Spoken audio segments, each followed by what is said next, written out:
One shot, now the future is yours. Go. Yeah, I was building on a lecture. Verses coming daily under pressure. Working on the plot and the scheme. The true stock trademark is at the edge of your dreams. I'm talking one shot for the kill. The breeze. 네, 안녕하세요. 카랩 이광환입니다. 어떻게 좀 핑크핑크한 청순한 모습으로 좀 보이나요? 이 티볼리가요 2015년도에 처음 출시됐거든요. 그 뒤로 거의 소형 SUV 시장을 거의 독점하다시피 하면서 쌍용자동차한테 큰 힘이 됐던, 그 당시에 쌍용자동차의 상태가 그렇게 넉넉하지 않았는데 이 티볼리의 힘을 빌어서 많은 돈을 벌 수 있었죠.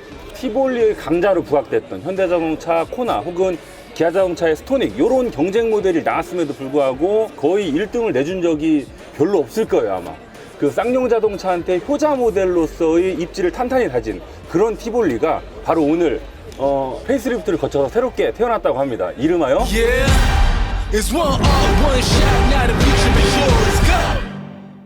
먼저 얼굴을 살펴보려고 하는데요.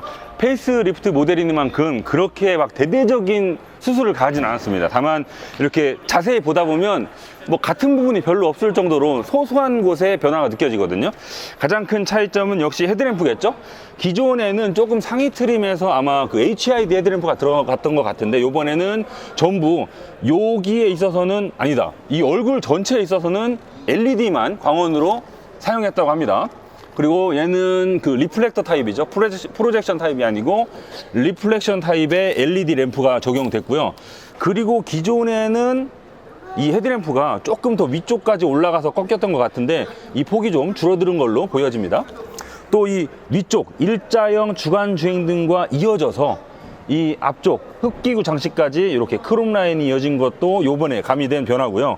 이 아래쪽으로 보시면 이렇게 3개의 안개등이 들어갔는데, 요게 처음에 들어갔던 건 바로 코란도죠. 코란도에 요게 처음 쓰였고 코란도에 이어서 티볼리까지 확대 적용된 셈입니다.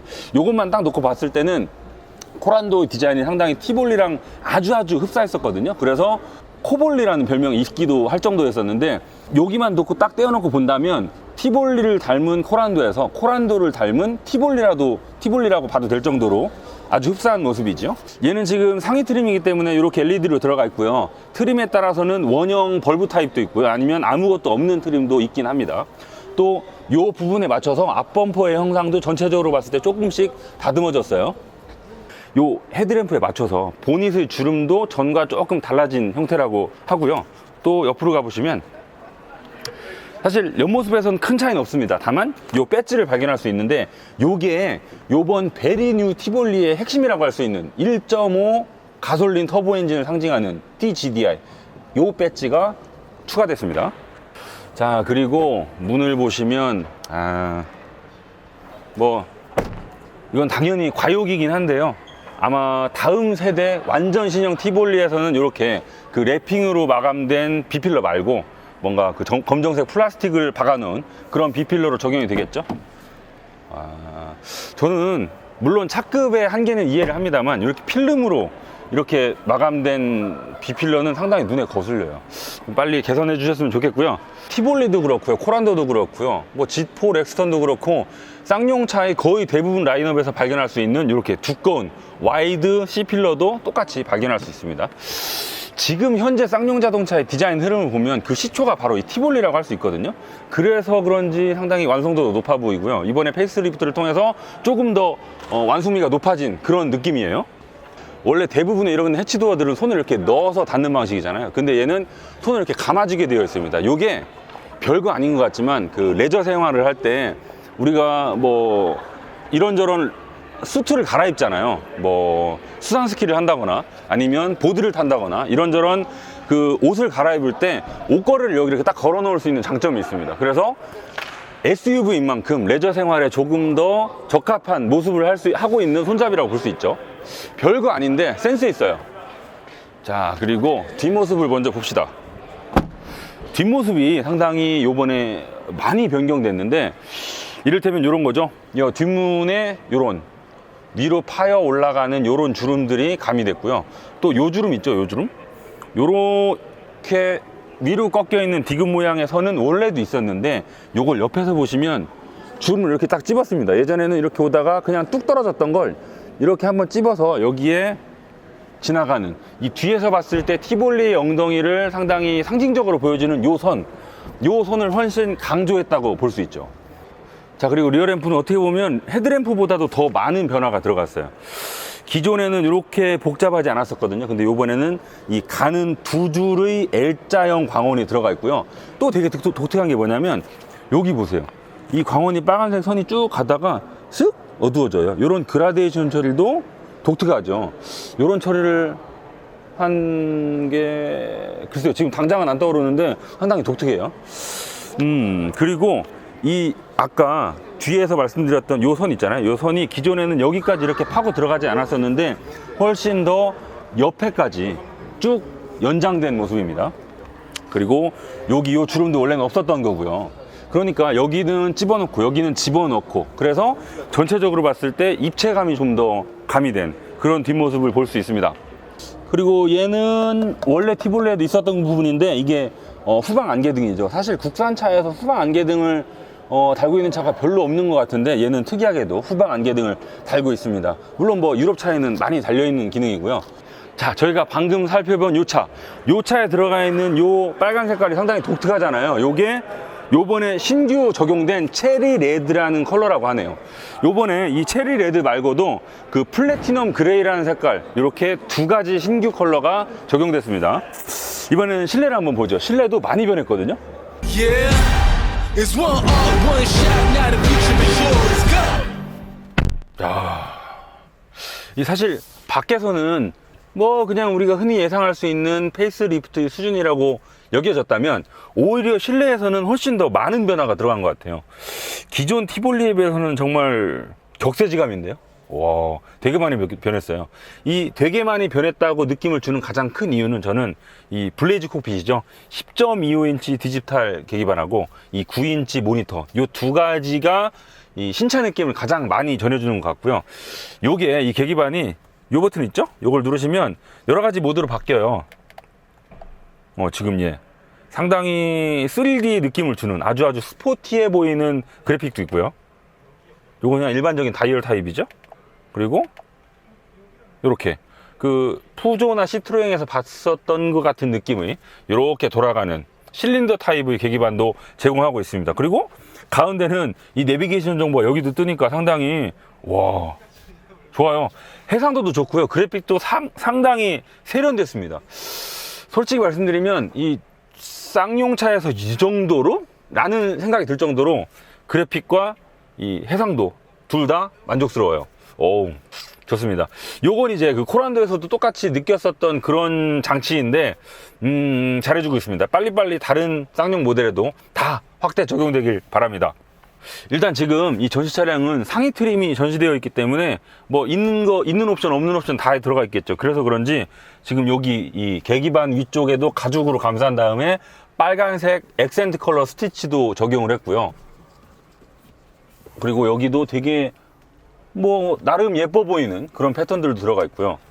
그리고 뭐 요런 데도 지금 그 기어 노브의 부츠도 이렇게 가죽으로 감싼 다음에 빨간색으로 신경을 썼습니다. 시트도 마찬가지고요. 상당히 고급스러워 보이고요. 젊은 사람들이 탐낼 만한 그런 마무리를 잘 구현했네요. 근데 제가 누누이 말씀드리지만 요런 크롬의 쓰임이 근데 제가 방금 원래 크롬을 꺼내면서 약간 안 좋은 얘기를 하려고 그랬거든요. 너무 과하다라고 지적하려고 했었는데 의외로 크롬이 하고 쭉 보니까 얘는 많이 자제했는데요. 사실 솔직히 말씀드리면 그 코란도의 실내 디자인에 쓰였던 크롬은 이 반짝거리는 정도라거나 양이 좀 지나쳐서 너무 블링블링한 느낌이 강했었는데 티볼리는 그런 지적사항들을 조금 수용을 했는지 이 크롬의 사용이나 블링블링한 느낌이 조금 좀 꾹꾹 눌러 담은 조금 더 최적화된 그런 느낌이 듭니다. 이런 변화된 느낌 긍정적인데요. 좋아요. 소재는 딱 차급의 한계가 느껴지네요. 여기만 말랑말랑하고요. 여기 밑으로는 전부 딱딱한 스위치 플라스틱이에요. 전부. 근데 그래도 이 도어 트림 상단 부분은 딱딱한 플라스틱이긴 하지만 뭔가 한번 코팅을 해서 촉촉한 느낌은 나요. 완전 그냥 이렇게 하면 뚝 부러질 것 같은 싸구려 플라스틱 느낌까지는 아닙니다. 이렇게 하나의 패널로 만들어서, 요게 프리우스였었나요? 다른 프리우스 맞나? 토요타 느낌 좀 나지. 여기 보시면 드라이브 모드가 있어요. 드라이브 모드는 총 3가지를 지원합니다. 노멀과 스포츠, 윈터 총 3가지를 지원하는데, 의외인 점은 뭐냐면, 아까 이 버튼을 통해서 그 계기판의 그래픽은 바꿀 수 있다고 했는데, 이 드라이브 모드로는 그래픽이 안 바뀌어요. 여기 하단에는 뭔가 조그만 수납 공간하고 파워 아울렛이 있는데, 그 휴대전화 무선 충전 패드는 지원되지 않네요. 그리고 여기는 12V 시거잭이 있는데, 조금 아쉬운 게 뭐냐면, 이 반대쪽은 그냥 더미 스위치가 하나 마련이 되어 있거든요. 뭔가 중요한 기능을 넣어도 아쉽지 않을 만큼 본격적으로 디자인이 되어 있는데, 결국 기능은 없어요. 글쎄요. 차라리 드라이브 모드를 여기에 달아줬으면 조금 더 어울리지 않았을까 싶은 생각이 드는데요. 요거는 조금 빈티나. 폴더는 상당히 조그만데, 실제로 어떨지 모르겠습니다만, 음료를 그렇게 꽉 잡아줄 것 같지는 않아요. 그리고 수납 공간도 깊이가 되게 낮다. 깊이가 딱 한 뼘입니다. 정확히 한 뼘. 정확히 한 뼘인데, 희한한 건 뭐냐면, 여기가 이렇게 뚫려 있어요. 여기가 이렇게 보이시죠? 그래서 뚜껑을 닫아도 이렇게 되거든요. 그러면 여기에 뭔가 긴 물건을 실을 때 이렇게 놓으시면 되겠는데요. 미처 생각하지 못한 기능이 있다면 리플로 남겨주시기 바랍니다. 그리고 실내등은 전부 LED로 마련을 했고요. 그죠? 키가 여기 들어가 있는데, 키는 뭐 다른 상용차 모델들이랑 똑같이 생겼습니다. 키는. 이 선글라스 수납함 아래쪽 면에 뭔가 폭신폭신한 소재를 다 깔아뒀네요. 근데 소재를 깔아둘 때 조금 이 곡면 부분 있잖아요. 이런 데는 조금 주름이 져 있어서 매끈하게 깔려있는 느낌은 아닙니다. 글로브 박스는 어떻게 만들었나? 여기도 안쪽 면에 뭔가 부직포를 감싸두진 않았습니다만, 또 여기에 이런 게 딱 걸려 들어가게끔 별도의 주머니? 이런 게 문 쪽에 마련이 되어 있는 것도 꼼꼼하고요. 그리고 창문 스위치는 운전석만 내릴 때, 올릴 때 원터치고요. 나머지 3개는 원터치 아니네요. 여기 운전대 왼쪽에 보시면 다양한 버튼들이 있는데, 이 다양한 버튼들의 쓰임새를 보면 주로 그 주행 보조 장치들에 관한 거거든요. 요번에 새롭게 변신한 그 베리뉴 티볼리에는 전방 추돌 경고, 그 다음에 후방 접근 경고,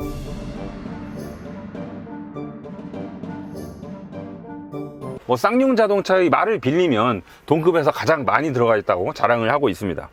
뒷좌석은요, 제가 아까 1열 살펴볼 때 제 몸에 딱 맞게 맞춰둔 상태거든요. 이 상태에서 주먹 2개 딱 들어가고요. 머리 공간도 주먹 1개 딱.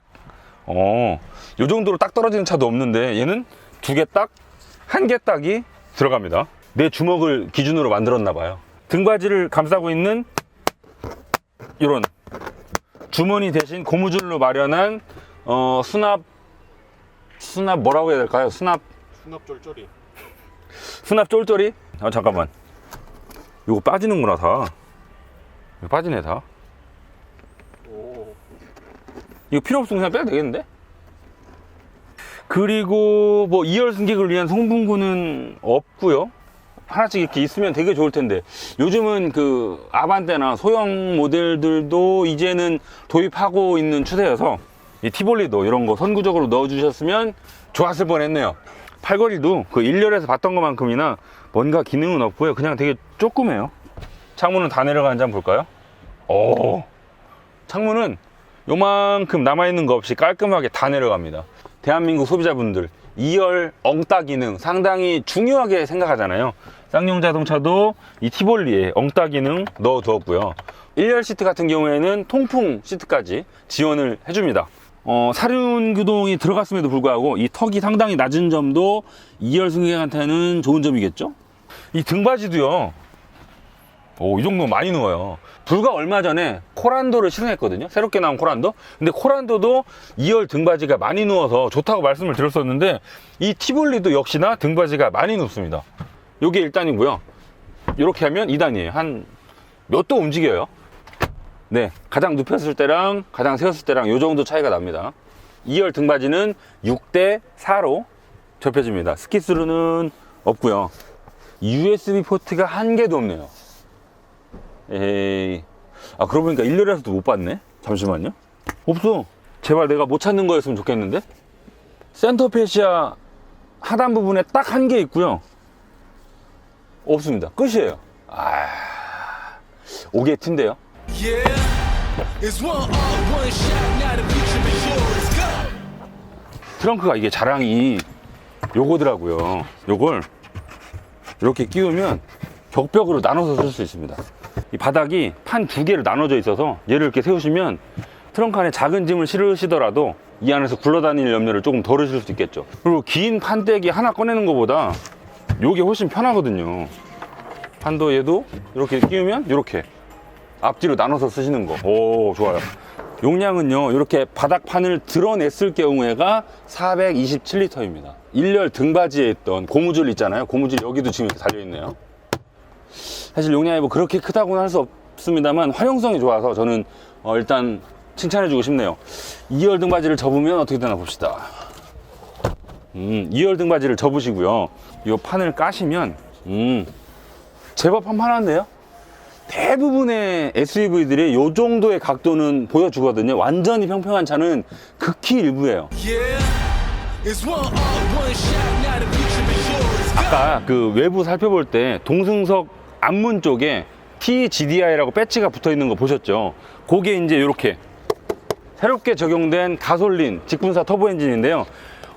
티볼리에 기존에도 가솔린 엔진이 있긴 있었습니다. 걔는 1.6L 자연흡기 MPR 엔진이었었고 128마력을 발휘했었는데 요번에 1.5L 터보로 바뀌면서 163마력에 26.5kgm를 발휘하는 엔진으로 바뀌었습니다. 그리고 토크가 1500에서부터 최대 토크를 내니까 상당히 시내 주행에 최적화되어 있는 그런 엔진이라고 볼 수 있죠.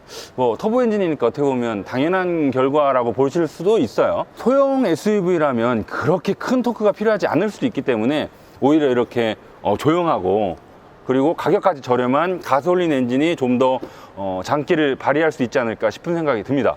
그리고 또 디젤 엔진도 역시나 기존에는 115마력이었던 걸 요번에 136마력으로 출력을 높였습니다. 토크는 33kgm이고요. 자, 끝으로 가격을 한번 살펴볼까요? 지금 저희가 보여드린 이 가솔린 모델은 1678만원부터 시작을 하고요. 얘는 다만 수동 변속기입니다. 그리고 자동 변속기를 장착한 가장 상위 트림으로 올라가면 2355만원으로 구성이 되어 있습니다. 요번에는 디젤 엔진. 자, 디젤은 2055만원부터 시작이고요. 2535만원까지 올라가네요. 끝으로 눈여겨서 보실 만한 게 여기 보시면 사륜구동 시스템 있잖아요. 사륜구동 시스템을 적용하실 때만 뒤쪽 서스펜션이 멀티링크고요. 이륜구동일 때는 토션빔이 들어갑니다. 그 점 유념하시고요.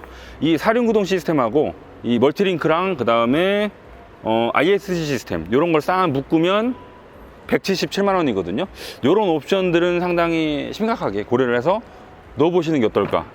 네, 이 티볼리는요, 쌍용 자동차 전체 라인업에서 그 렉스턴 스포츠 다음으로 두 번째 판매량이 높은 모델이거든요. 쌍용 자동차가 얼마 전에는 신모델 코란도도 출시를 했죠. 이 코란도랑 티볼리 둘 다 신모델인데 이런 신모델들이 제 역할을 톡톡히 해줘야 쌍용 자동차 입장에서는 빨리빨리 본궤도에 오를 수 있겠죠. 이 티볼리가요, 그동안 상당히 여성 고객들한테 인기가 많았던 모델이잖아요. 이렇게 이번에 많은 부분이 새롭게 바뀌었으니까 그동안의 인기를 쭉 이어갈 수 있지 않을까 한번 기대해 보겠습니다.